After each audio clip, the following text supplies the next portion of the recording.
Et nous allons donc continuer on va dire ce voyage dans les profondeurs de l'homme nouveau et de ce qu'il représente dans la parole de Dieu. Et on va aller directement sur la nécessité de l'union au Christ. Alors c'est vrai qu'on parle beaucoup de l'union, de l'intimité.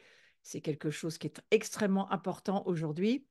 Et la Bible nous donne ce verset de Galates, chapitre 3 verset 27, qui nous dit, on l'a déjà lu beaucoup de fois, mais on va le relire, ce verset, vous tous qui avez été baptisés dans le Christ, vous avez revêtu le Christ. On est beaucoup sur cette notion de revêtir le Christ, revêtir l'homme nouveau.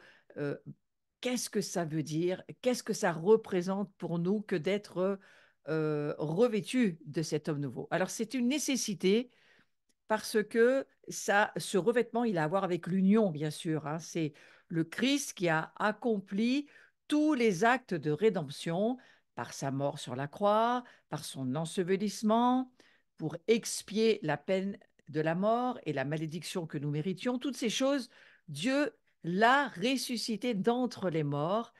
Il a été exalté au plus haut des cieux. La parole est vraiment très magnifique avec tous ces textes qui exaltent le Seigneur. Et il a été il a siégé donc à la droite de son Père. Ça signifie l'extrême perfection de l'acte rédempteur.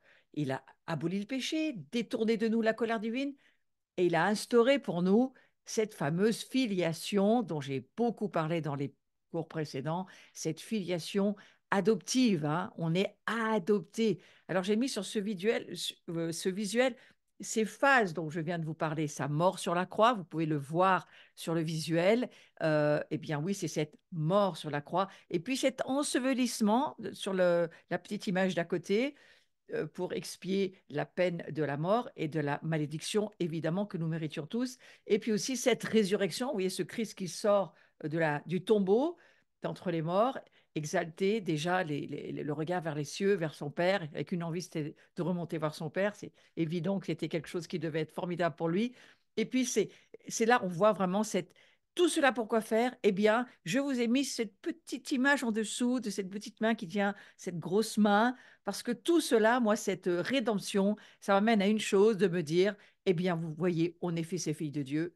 Ça y est, on peut tenir la main de Dieu. Ça y est, tout ce qu'on rêvait, espérait vivre, voir dans l'Ancien Testament, les prophètes et tous ceux qui étaient vraiment très proches de Dieu, eh bien, nous pouvons le vivre.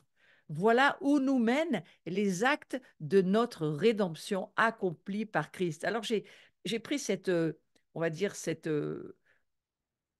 envie de vous montrer ces images comme cela, parce que, ben, eh bien oui, dans notre cheminement, il faut bien voir ce voyage que nous faisons avec le Christ. Pour revêtir le Christ, eh bien, il nous faut passer on va encore le revoir parce que c'est un voyage dans lequel il faut passer du temps. Il faut méditer, hein. Souvenez-vous que méditer, ça veut dire aussi faire marcher notre imagination. Et je vais revenir sur le visuel parce qu'il y a des personnes qui viennent d'arriver. Je voudrais qu'elles revoient bien ce qu'on est en train de regarder ensemble. Cet acte de notre rédemption, vous voyez, cette mort. Et notre imagination, il faut la laisser, elle est sanctifiée par le Seigneur. Et il faut la laisser aussi nous amener à revivre et revivre encore ce voyage et se servir de notre imagination sanctifiée pour que ça germe, ça prenne vie, ça devienne réalité pour nous. Ce Christ qui est mort sur la croix, nous sommes morts avec lui. Cet ensevelissement, c'est aussi notre ensevelissement, la fin de notre vieille vie, notre vieille nature, la fin, on va dire, d'un monde qui pour nous ne doit plus nous dominer, nous manipuler, nous diriger, ce monde de l'ancienne vie que nous ne sommes plus en Christ. Et puis cette résurrection qui est la nôtre, pour pouvoir quoi? Eh bien, attraper la main de notre Père. C'est cela que je vois et qui me paraît tellement magnifique. Et c'est pour cela que Jésus, il va donner sa vie. Donc, on a ce texte, je vais passer un petit peu de temps sur le texte de Lévitique.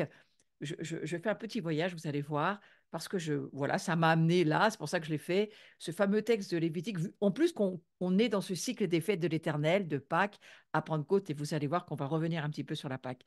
En fait, ce texte nous dit que c'est le seul chapitre de toute la Bible qui résume tout le plan éternel de Dieu. C'est pour ça que je trouvais important d'y revenir. Je viens de vous faire ce petit voyage rapide avec Jésus dans son histoire humaine, dans son incarnation. Et sur ce deuxième visuel, j'ai voulu faire un petit peu un parallèle pour montrer que eh bien, ce livre de Lévitique, et surtout le chapitre 23, le verset 4 en particulier, il nous dit ceci: voici les fêtes de l'Éternel, les saintes assemblées que vous proclamerez à la date fixée pour elles. Sachez que les dates sont fixées par Dieu, pas par nous, certainement pas non plus par les hommes. Donc il faut bien revenir au calendrier hébraïque pour savoir de quoi on parle. La Pentecôte, c'est mardi 11 juin. Donc je vous attends, je fais ma petite pub pour vous dire: allez, venez, rejoignez-nous à cette table en ligne ou en présentiel à l'abri. Mais nous voulons vivre ces fêtes parce que je crois qu'à chaque fête, rendez-vous, à chaque rendez-vous, bénédiction. Et il y a des révélations qui nous sont accordées à chaque fois que nous répondons à ces rendez-vous. Donc c'est pour cela que je voulais en reparler un petit moment. Mais c'est pas seulement pour ça. Parce que tout le plan éternel de Dieu qui est résumé, on va dire du chaos à l'éternité, est révélé par la nature de Christ, mais pas seulement, par le calendrier des 7 fêtes annuelles de l'Éternel.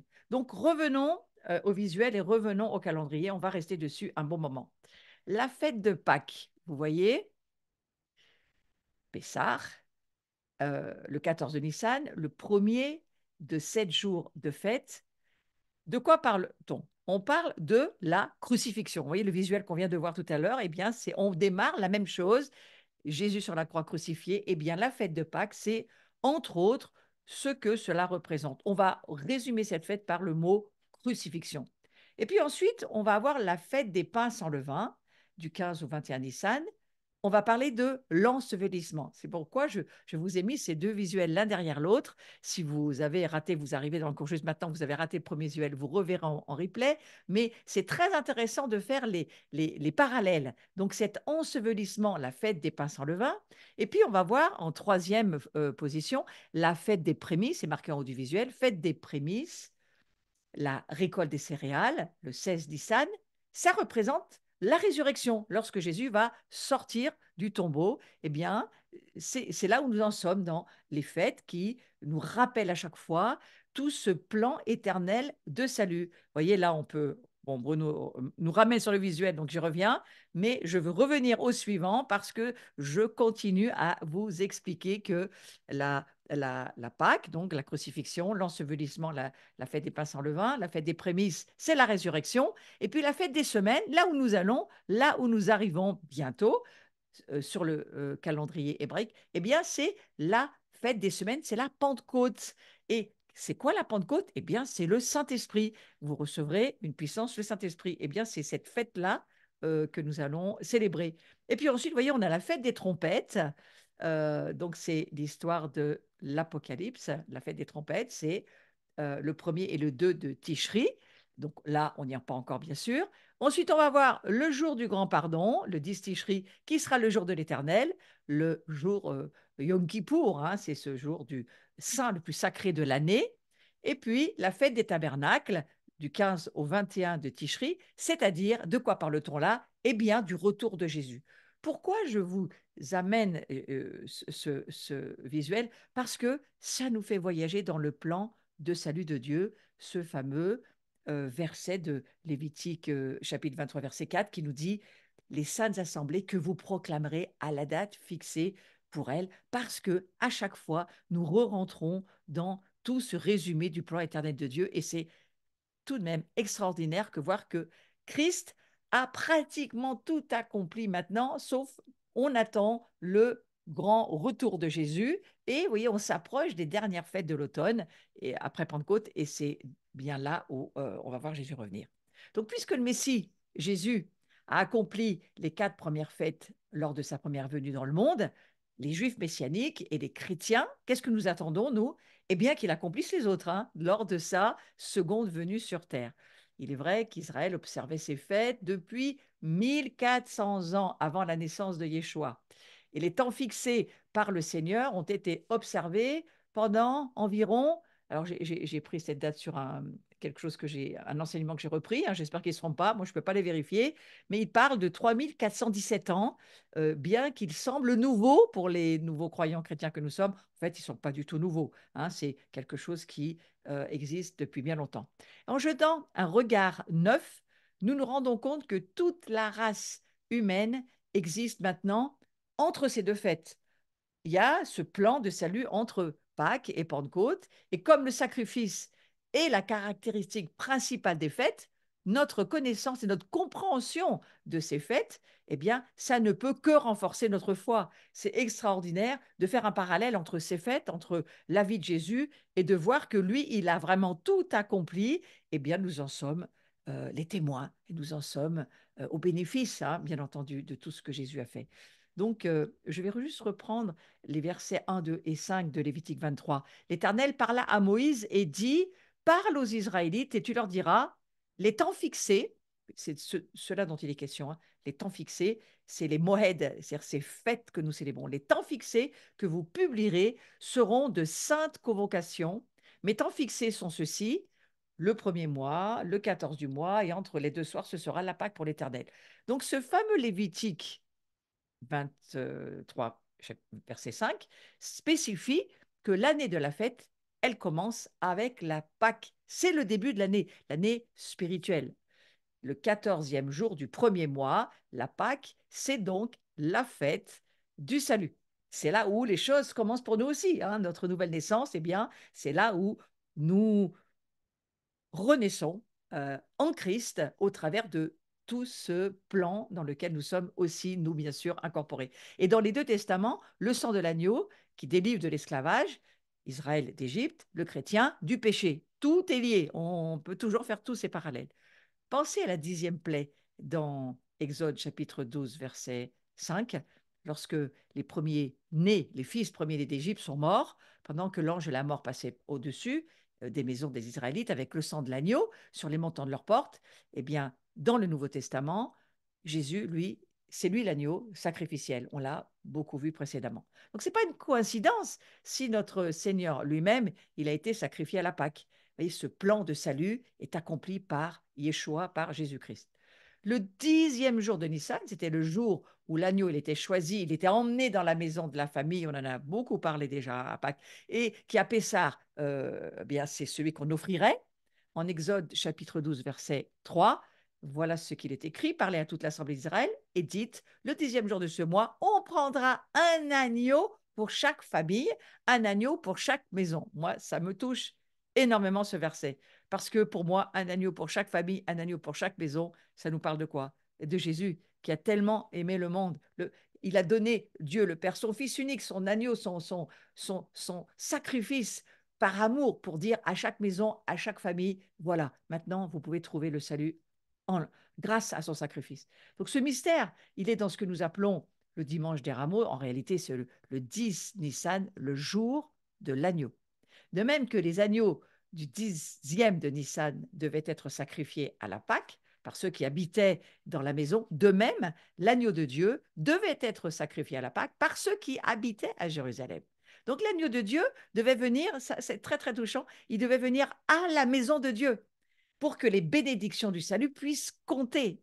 Ainsi, ce n'est que lorsque vous amenez un agneau à la maison, écoutez bien, lorsque vous l'amenez à l'endroit où vous vivez réellement votre vie, lorsque vous l'amenez dans chaque pièce, dans chaque placard, dans chaque fente, que la plénitude des bénédictions du salut peut commencer. Ça nous parle de quoi? Eh bien, je crois de notre cœur, de notre être intérieur. Nous aussi, il faut que l'agneau, il vienne partout. Il vienne pas seulement dans notre âme, des petites parties de notre âme, mais partout dans notre âme, même dans notre corps, et qu'il vienne nous guérir, nous restaurer. Voilà, cet agneau de Dieu, il faut qu'il vienne partout où, dans qui nous sommes et dans, là aussi où nous vivons. Tandis que les habitants de Jérusalem conduisaient les agneaux pascals dans leur maison, c'est toujours dans cette histoire que nous trouvons aujourd'hui, le Messie, il était conduit, lui, du mont des Oliviers au port de la ville, toujours ce même parallèle. L'arrivée du Messie dans la ville avec les palmes et Hosanna, c'était en fait l'accomplissement de ce qui avait été commandé depuis les temps anciens. C'est ce qu'on appelle l'entrée de l'agneau. Et on va lire cela parce que je trouve très intéressant de le lire dans le Nouveau Testament. Si jamais un juif écoutait cette histoire, entre le Tanakh, ceux qui lisent eux, et puis les textes du Nouveau Testament, ils peuvent voir que vraiment Jésus, c'est le Messie. Et on va lire Matthieu, chapitre 21, chapitre 21, verset 1. Lorsqu'ils approchèrent de Jérusalem et qu'ils furent arrivés à Bethphagée, vers la montagne des Oliviers, Jésus envoya deux disciples en leur disant: Allez au village qui est devant vous, vous trouverez aussitôt une ânesse attachée à un ânon avec elle. Détachez-les et amenez-les-moi. Et si quelqu'un vous dit quelque chose, vous répondrez: Le Seigneur en a besoin. Et à l'instant, il les laissera aller. Or, ceci arriva afin que s'accomplisse ce qui avait été annoncé par le prophète. Dites à la fille de Sion: Voici, ton roi vient à toi, plein de douceur, et monté sur un ânon, le petit d'une ânesse. Les disciples allèrent et firent ce que Jésus leur avait ordonné. Ils amenèrent l'ânesse et l'ânon, mirent sur eux leurs vêtements, le firent asseoir dessus. La plupart des gens de la foule étendirent leurs vêtements sur le chemin, d'autres coupèrent des branches d'arbres et enjonchèrent la route. Et ceux qui précédaient et ceux qui suivaient Jésus criaient: Hosanna au fils de David, béni soit celui qui vient au nom du Seigneur, Hosanna dans les lieux très hauts. Et lorsqu'il entra, vous voyez, l'entrée de l'agneau, lorsqu'il entra dans Jérusalem, toute la ville fut émue. Il y a une grande émotion qui va tomber sur tout le monde. Et l'on disait: Mais qui est celui-ci? Et la foule répondait: C'est Jésus, le prophète de Nazareth en Galilée. Donc, vous voyez, le jour où l'agneau pascal devait être amené dans la maison, Dieu amena l'agneau de Dieu dans sa maison à Jérusalem, au temple. Moi, j'avais envie de relire ce verset parce que je trouve que c'est tellement touchant de se dire, vous voyez, ce texte de Lévitique qui correspond à ce texte de Matthieu où on voit cette incroyable perfection dans le plan de Dieu, où Jésus accomplit toute la prophétie et où le jour où l'agneau pascal, il est amené dans la maison, eh bien, il amène l'agneau de Dieu dans sa propre maison. C'est extraordinaire d'y penser. Et voilà aussi ce que va nous dire Zacharie au chapitre 9 et au verset 9, un texte impressionnant aussi de précision. Sois transporté d'allégresse, fille de Sion, pousse des cris de joie, fille de Jérusalem. Voici ton roi, il est juste et victorieux, il est humble et monté sur un âne, le petit d'une ânesse. Exactement le même verset que dans Matthieu 21 au verset 5, vous avez Zacharie 9.9. Oui, c'est similitude de texte du nouveau à l'ancien, de l'ancien au nouveau. C'est extraordinaire de se dire que cette Bible, c'est véritablement surnaturel et c'est Dieu qui l'a écrit.